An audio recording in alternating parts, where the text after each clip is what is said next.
Hello everyone, in this video we're looking at an endgame Blue Mage, slash thief for Stranger of Paradise, where the thief is our support job, and also in case we get bored with the enemy ability that we equipped and we wanted to try something else.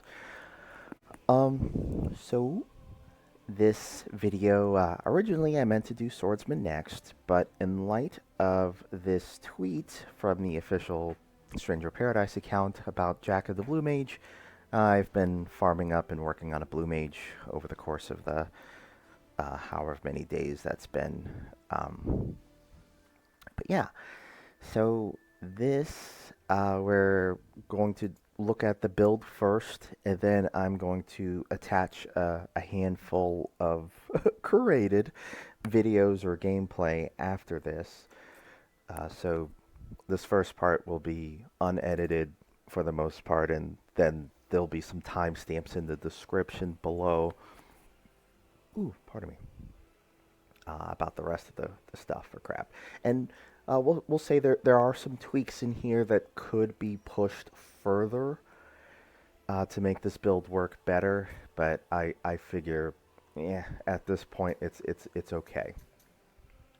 Let me undo some of these trials for a moment just so that we get a better picture of the stats.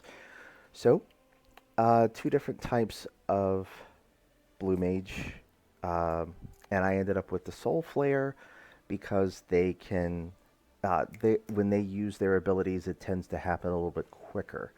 And even though this says stat bonus all, that is, I haven't found that to be accurate. It's just kind of this catch-all, just in case you use something that maybe, I don't know. I just don't have the results that I'm looking for like, oh, I can invest in any stat that I want and still be effective. No, that doesn't seem to be the case. So I went with agility. Um, Even though, well, yeah, I went with agility, and I thought, well, I better have a way to critical hit if I'm going to go this agility route. And so we look at our job affinities, where I have this Samurai 600%, where every time I do a combo ability effect, I trigger a parry, and Samurai 400% every time I parry, I critical hit. And so I ended up putting my blue magic or chain affinity on my Ascension stance, my first and, well, all of my slots. So the first and third slots, they're going to critical hit no matter what, um, as long as I'm on this Ascension stance. And that does take a little bit of setup. So I do have Garo in case I'm doing this offensively and or mistakenly just attack. Maybe it's just the flow feels a little bit different. So there's that. And then we'll come back to Assassin. Knight 400% for Invincible. So this is the Lightbringer where we're trying to avoid getting hurt. Um, I, we do run into issues with enemy attack deplete buffs, especially against Cray Claw. Um, but we'll keep going. Other key parts of this, there are no other key parts of this. And then everything else is some type of stat dump. So Samurai 800%, that's a stat dump. Assassin, this is pretty much all a stat dump. It's great that I can benefit from final moments if I'm not being attacked, Assassin 400%, but I'm probably going to get hit, and I won't be able to take advantage of the break damage dealt bonus for very long. Dragoon, this is not a stat dump. This is just for my own convenience. I like attack speed. This does help a little bit with charging up, and it does help speed up the little animation speeds, but with the video towards the end of this, you'll kind of see why that's not necessary. And then the breaker, that was a stat dump from another piece of gear where I originally had Breaker 800% to take advantage of my physical abilities from a video that may or may not get posted. I don't know yet. It's kind of weird to post like 3 different versions of Blue Mage all too close to each other. And then, because I am using Chaosbringer, I am not using the Blue Mage 400%. So we'll go into that. Um, but first, let's look at the gear. One of my goals was trying to get my status ailment resistance to 100%, and then my damage taken at max HP to, well, negative 100%, so that if I do get hit, even if I have my Lightbringer, or in this case Chaosbringer, it doesn't completely destroy the bar. And then I do have some charge time reduction blue magic in case I need to, just in a pinch, go for it, and just start charging from a neutral stance instead of sentient stance. And then, just looking across my gear, I mostly have damage dealt blue magic, charge time reduction blue magic, agility across the board. We'll come back to this. And then I have, well, in this case, enough status ailment resistance across my gear to actually get the negative 100%, as well as some damage taken at max HP. Now, the Imbue Water was an attempt to try and counteract Cray Claw, because Cray Claw has been the worst boss for this build so far, specifically the Doom Sickle Chaosbringer break damage approach.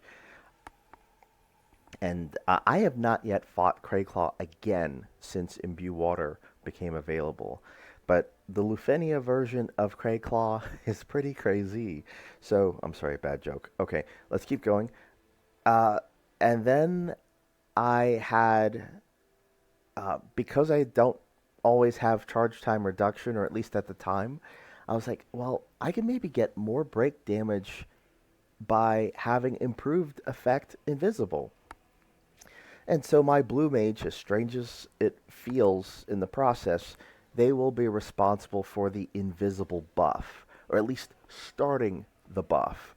I can be on any job to refresh the buff, but the Blue Mage is going to be responsible for applying that buff.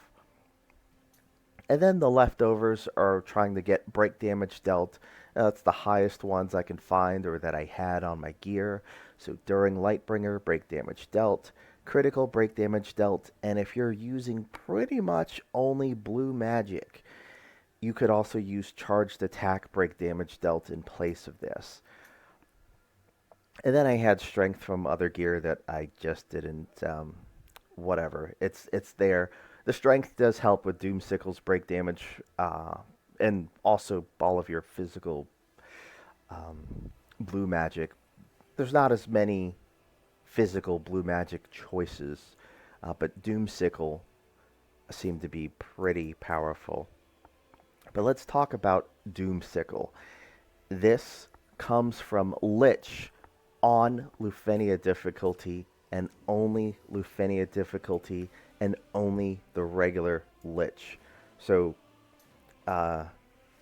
Cavern of Earth, Ebon Memories, the Yearner on Lufenia difficulty.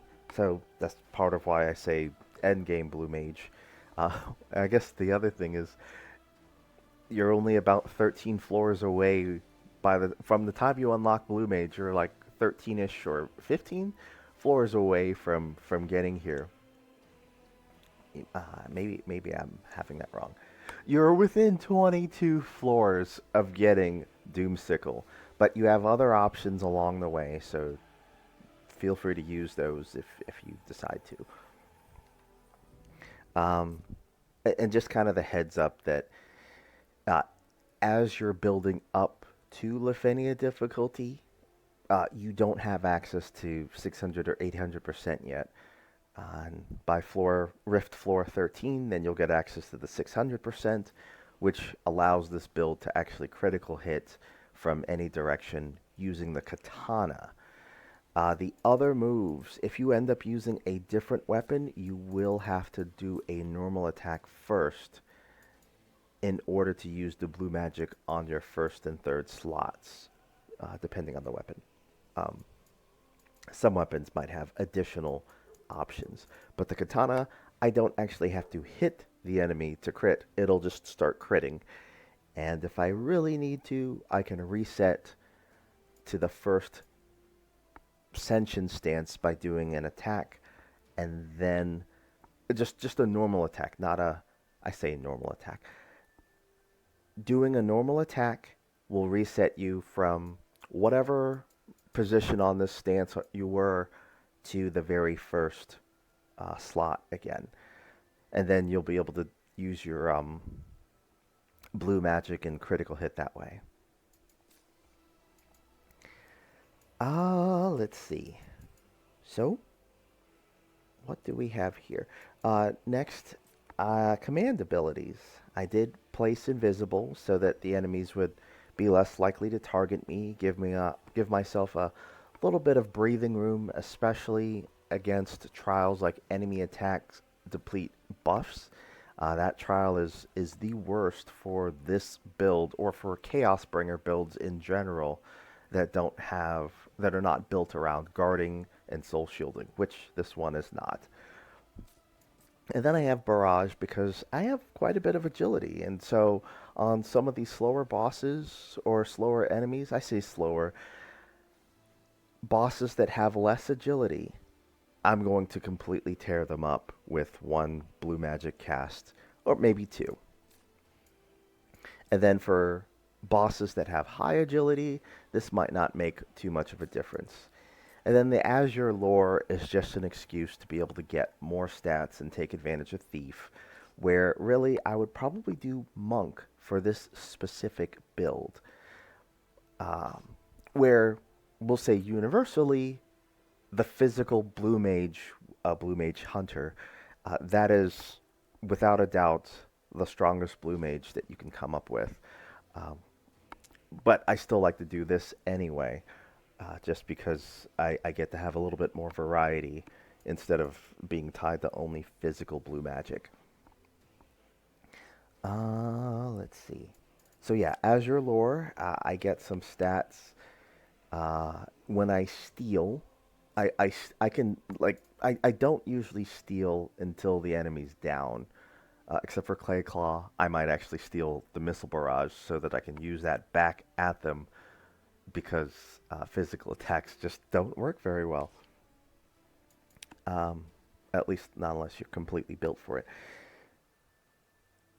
And then, I guess it's because I talked about it, let's actually look at the Thief for a moment. They are stacked with improved effect Azure Lore across all of their gear, or an attempt to. So that instead of getting, like, I'm not entirely sure how many stats I get per stack. I think it's like 10 stacks, 10 per stack. But now I think I'm getting close to like 27 or something like that. So 3 stacks at 27, about 80 extra agility and strength and all this other crap. And once we're in the Rift, we even get even more agility, so that helps us clear the field and clear bosses a lot quicker. Except for Cray Claw, you can tell I'm pretty salty about that one. So, other things on this, we have, because we're using Chaosbringer, consume all of our MP, and then we greatly increase our break damage dealt, and all of our abilities are free. They cost 0 MP. Because we're doing that, the second job is going to be responsible for the Lightbringer duration, as well as times where we need to get our max MP back. So Soul Burst MP recovery, that's going to be across all of our gear. And then for convenience, I do have buff duration, so that I'm not buffing like every 10 seconds per se. I might be buffing maybe every 30 to 60 seconds or later, depending on the buff. Some buffs you still have to use pretty quickly, or at least it feels like it. And then we also have improved effect Chaosbringer, and what that does is it boosts the break damage bonus of Chaosbringer so that it becomes even more competitive against Lightbringer or Dimensionbringer. Um, Otherwise, well, I digress. Improved effect Chaosbringer is a great boost to our break damage by a sizable amount, and it appears to be in a separate bucket than your other break damage dealt passives. So this will multiply on that bucket and just really squeeze your break damage up a lot more, even with the trials on. Let's see. And then we'll look at the affinities. So some of the key affinities for the support job, in this case Thief being the support job or the buff job, as well as the I want to use a different type of enemy ability job without equipping a different accessory. Um, the key parts are the Void Knight 120%, which is also the 50%, so that I get more max MP back when I soul burst the enemy.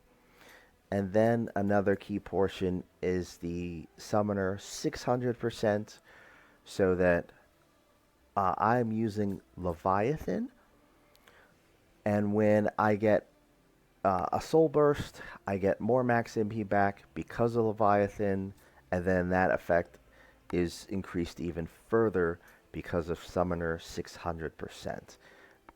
For the most part, it says increases the potency. That's usually double, or so far that's been double. And then the Breaker 120%, which also includes the 50%, so that I get more Soul Burst MP recovery. So those are some of the key parts of this. This also, the side effect of Summoner 600% is that you also have Summoner 120% and the 50% when you chain cancel on the world map. Ow, it just smacked my ear. And then the rest of this is convenience. So Void Knight 600%, you might wonder, well, how can you actually get more than 400 MP if you burn all of it in the Chaosbringer? And the idea is that after the first phase of a boss, you're going to be back at 600 full MP. And then that single Chaosbringer will cover you across multiple fights. Let's see. And then the Dragoon 400%, that's just so that I can speed up a little bit so I can steal a little quicker, buff up a little quicker. The buff will look like a hop at this point, depending on your job. And then the Breaker 400%, that was just throwing it on. I thought, oh, I'll get Breaker 600%. That didn't happen. I thought maybe I can pass the Soul Shield stacks over to the main job and trigger all that assassin, but that didn't work out that way. So in the Rift, I can. Out in the world map, I can't, but it's also not needed, except for one exception.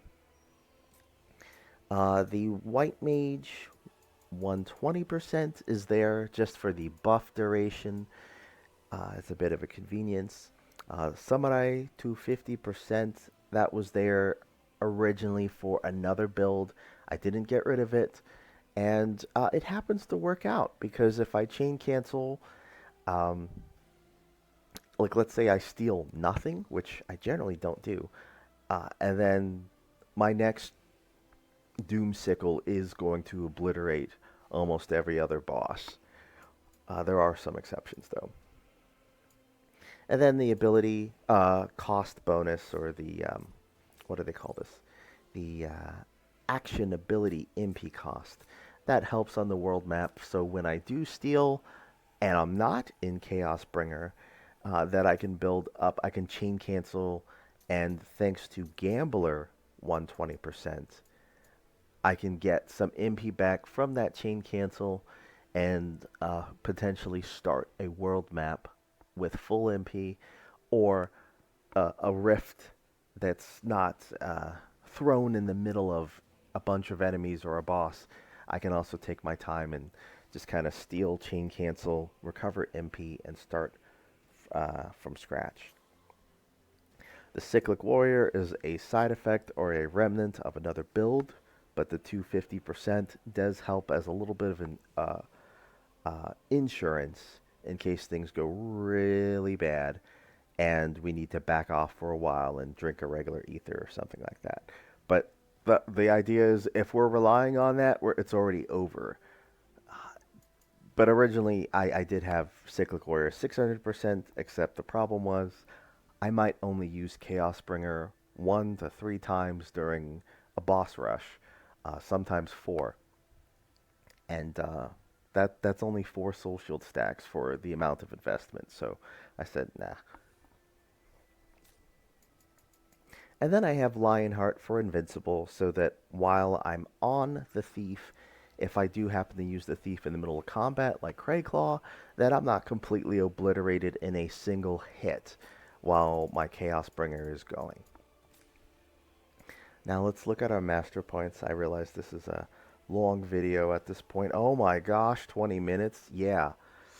Ooh, makes me want to do this all over again, but we're going to keep going. So the Blue Mage, I mostly have agility stat bonus. Sorry, I have agility built up. I'm not using any of the Blue Mage job affinity, unfortunately.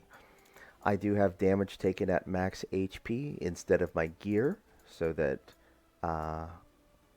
my gear I can focus a little bit more on the stats that I had higher values of. And then I have this charged attack, damage dealt, charge attack, break damage dealt, and leftovers during Lightbringer damage dealt, so that I can get even more break damage dealt when I fight the enemy. We might split this video into 2 parts, actually.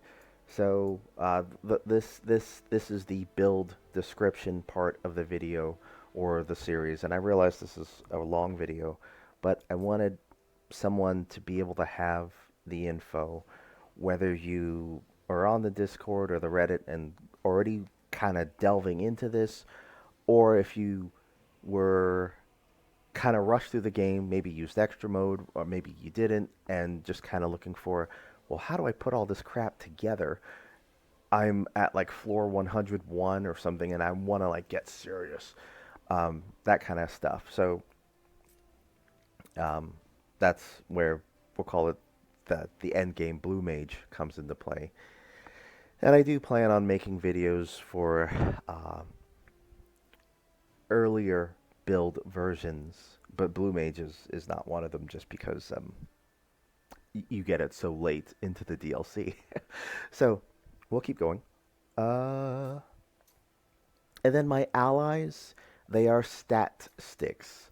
I am using Liberator 600% to share 12% of their stats with me, and I am stacking strength and agility across the board in hopes that they share some of that with me. And that's where Samurai and Breaker, all of that excess, like strength and agility, mostly Samurai having like a lot of strength and agility equal parts, and then Breaker having more strength, a little bit less agility, but sorry, compared to Samurai.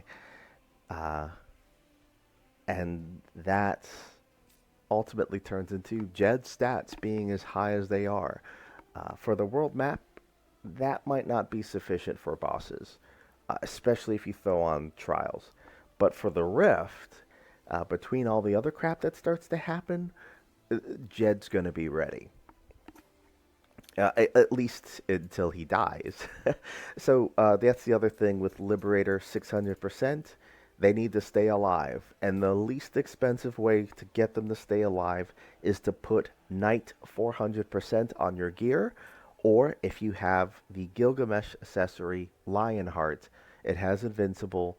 And when you press your direction pad left or direction pad right, it's going to make Jed or Sophia, or whom not, it's going to make them invincible for however much Lightbringer duration they have, which is why Lightbringer duration is across all of their gear. Oh my gosh, that sword, that katana needs some love. So, uh, and I picked Jed because Samurai gets a good amount of strength and agility, and I figured Doom Sickle really loves its strength. Where these other jobs with more or less the same gear, it's going to get a lot less strength. And even Assassin, well, the Assassin, the only reason why the agility is going down is because Assassin cannot use katana, so it's right now switching to some other crappier dagger that doesn't have the setup or the stats here.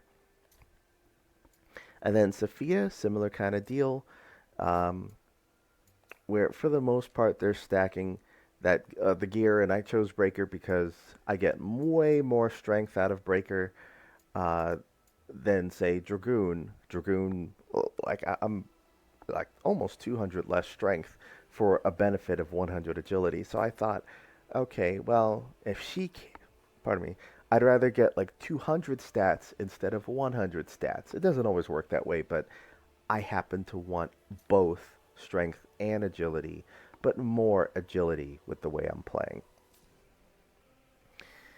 And so yeah, I'm